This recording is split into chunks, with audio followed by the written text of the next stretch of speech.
জালিম হয়ে যায় তখন আল্লাহর আরশ কেঁপে ওঠে।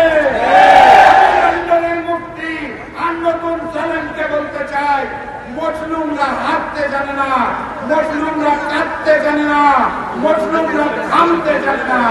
আমরাও থামবো না ইনশাআল্লাহ। পথে যাত্রা শুরু। 2018 সালে হয়েছিল রাতের ভোট। 2024 সালে আমরা দেখেছিলাম ইসলামী ভোট। শেখ হাসিনার পতনের পর 2026 সালে হবে ম্যানেজ ভোট।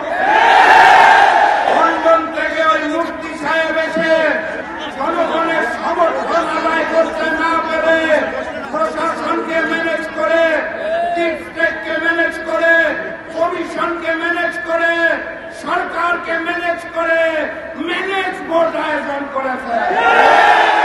এখানে শেষ নয়, তারা ভোটের পরে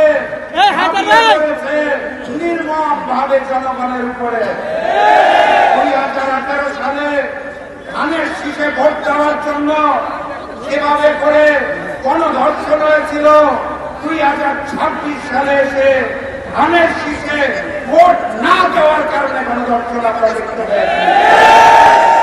মুসলিম যখন জালিম হয়ে যায় তখন আল্লাহর আরশ কেঁপে ওঠে। লন্ডনের মুফতি আর নতুন চ্যালেঞ্জকে বলতে চাই, মুসলিমরা হাঁটতে জানে না, মুসলিমরা কাঁদতে জানে না, মুসলিমরা থামতে জানে না। আমরাও থামবো না ইনশাআল্লাহ। পথে যাত্রা শুরু। জীবন অথবা মৃত্যু। আসসালামু আলাইকুম।